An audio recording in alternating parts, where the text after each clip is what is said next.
minutes, everything will warm up, and then there really will be zero complaints. But it is gorgeous. But you guys all are wearing long sleeves, but no complaints at all. Great crowd hanging with us today. Doug Gottlieb, Brian Westbrook. We have an incredible show lined up for you over the course of the next 3 hours. Stay with us. We are going to get to Patrick Mahomes in just a second. Before we do, though, you got to check out these Super Bowl first. Oh, it's so fun to go back and watch these again. This is Super Bowl 32. Hall of Famer Terrell Davis becoming the first player to have 3 rushing touchdowns in Super Bowl history. How about this? TD was the last running back to win Super Bowl MVP. And you got to keep in mind the context of it.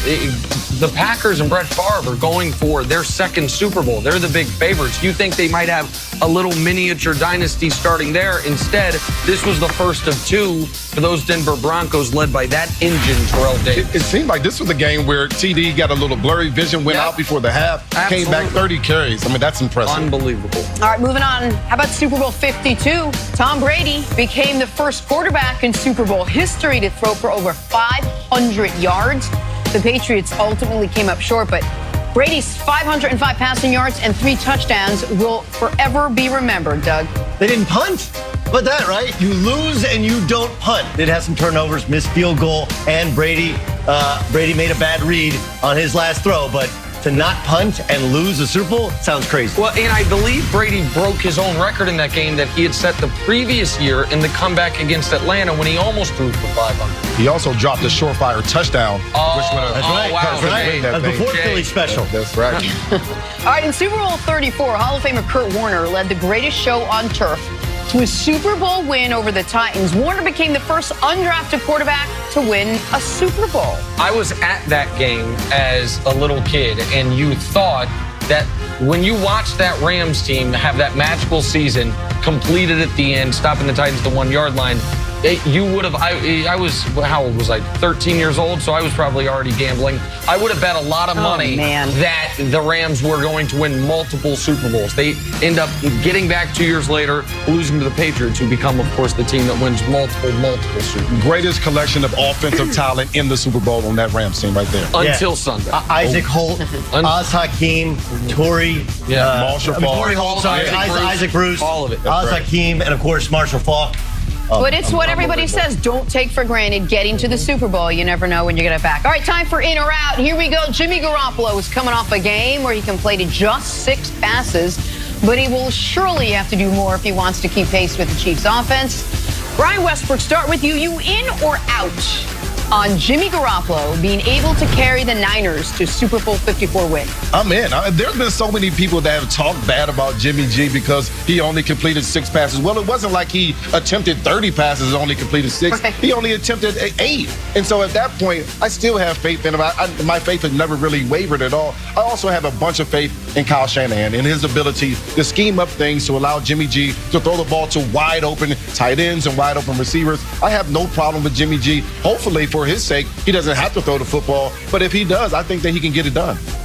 Look, I'm in, okay? We have a very, very limited sample size. New Orleans on the road this year. He was spectacular in a shootout against a very good defense in a hostile environment. His first year when he first got to San Francisco and they go on a winning streak, worst team in football, beat a couple playoff teams and showed some good leadership. But let's be honest, we got no idea, right? Nobody's got any. Like the last big game he played in, he lost to Towson in the FCS playoffs. Well, watch it now. Watch it. I'm Villanova over here. Watch it. I'm just saying, we got no idea. Like, we're going on, we think he'll be fine, but this is the world's, or at least America's, biggest sporting event. I got no idea, but I think he's going to be okay. Well, it is the world's biggest sporting event, and I think the stage might be a little too big for him. I am out. If we are ranking strength of the San Francisco 49ers, how many names or how many position groups do we list before we say Jimmy Garoppolo? You would say their front 4. Then you'd probably say their head coach. Then you'd say their offensive line.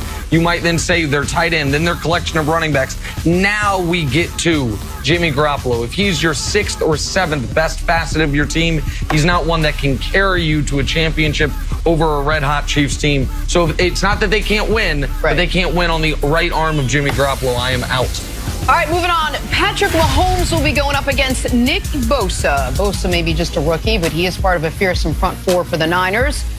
Brian Westbrook, you in or out on San Francisco's front four slowing down Patrick Mahomes? I'm in. I think I'm in on this. The question is, how much can they slow him down? Can they slow him down from their 10 possessions to only getting touchdowns on 4? If they can do that, then they have a chance of winning. If they say you're going to get 6 touchdowns on those 8 possessions, 10 possessions, then the game is over. This San Francisco defense is very good. They're the second best defense on third down, so I think they can find a way to get to the quarterback. The big question for them is going to be, how can they do on first and second down? If they can make it 3rd and 7, 3rd and 8, they have a great chance to get into the quarterback. Mahomes has to throw the ball down the field and hold the ball to do it. If they can't do that on first and second down, they're going to have trouble.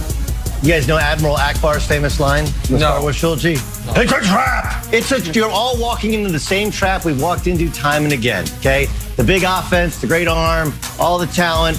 What's the cliche? Defense wins championships, right? The New England Patriots walked in with 50 touchdown passes, and the New York Giants, front four, without the need of sending somebody, got home enough to rattle Tom Brady. Even the Falcons were up 28-3. Why? Because they got home with 4 to rattle Tom Brady. You go through it, and when the Broncos walked in to New York, right, with that vaunted offense against the Seahawks got home with 4. Yes, they can rattle Pat Mahomes. He will make turnovers. He had turnovers last year against the Pats, the biggest game of the year against the Rams. He will throw it to the other team, especially when pressured. Every quarterback is different when you got people at your feet, and this is the best front four in football. They'll get home. They will change this game. Yeah, I'm out. Is Patrick Mahomes healthy, Jenna? Patrick Mahomes is healthy. Is Tyreek Hill playing? Tyreek Hill is playing. Well, then no one's ever slowed him down under those circumstances. It's never happened. So maybe the Chargers beat them last year in Kansas City. The Chargers beat them last year in Kansas City in a game when they had 28 points and a 14-point lead with 4.5 minutes left, and they lost with 1 second left on a 2-point conversion. They still lost 28. I'm not saying they haven't beaten. They've been beaten when they're healthy, but not because the offense slowed down, because the defense was worse, because there were other things at play. When they lost this year, they scored 32 against Tennessee. The last game they lost this season, the only game they lost with healthy Patrick Mahomes.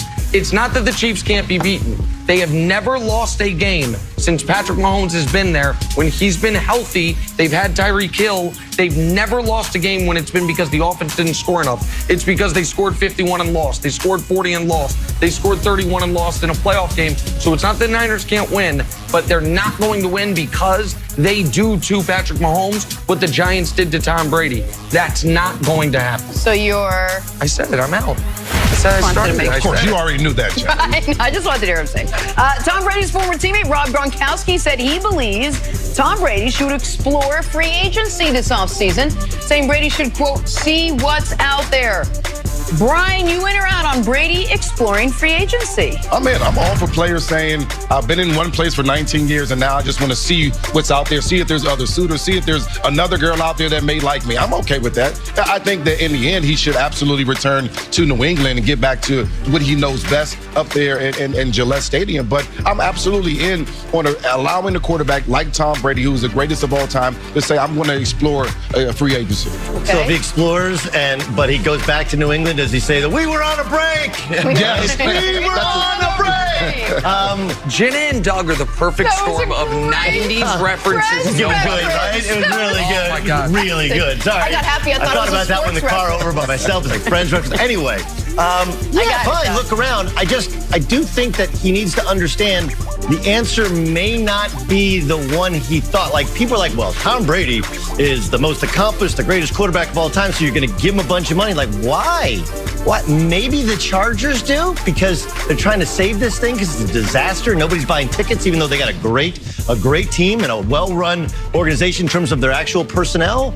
But if you're going to go play for the Chargers, I said it before, the Chargers are maybe the 6th most popular NFL team in Los Angeles. The Raiders are the most popular team. Then probably Rams, the Steelers. Cowboys, Steelers. Cowboys, then Steelers, then Packers, then maybe Rams, then maybe Chargers, but we haven't even stacked USC, the Lakers, the Dodgers. I mean, all ahead of them. You're going to go do that with your brand, and then who's going to pay you all that money? You're going to work for Mark Davis with that bowl haircut and go into Las Vegas. They've been to the playoffs once. But you're in, once in the last what? Go ahead, look around. Yeah. But you might not get the answer you're looking for. Maybe you won't, but I'm in as well. And to use Brian's analogy and kind of your friend's analogy as well, sometimes someone says to you, we should take a break. And at the end of the break, they're like, we should get back together. And you say, well, actually, now that I see what my full options I are, like it out there. I appreciate the offer, but no, I'm good where I'm at. I think Tom Brady is going to go out and see, okay, I've been in boot camp for 20 years. Maybe a little summer camp would be nice in Vegas or in Southern California, in a place where I am treated like I am the greatest football player ever, not just one of 53. I'm in on him exploring free agency, and I think he plays for a different team next year. Bowl haircuts don't pay a lot of money? No. Mark Davis. Okay, just making sure. He's got his own style. Pay a lot of money. Oh, that's a style. Time to talk Super 6 for Super Bowl 54. Terry Bradshaw is guaranteeing a 200.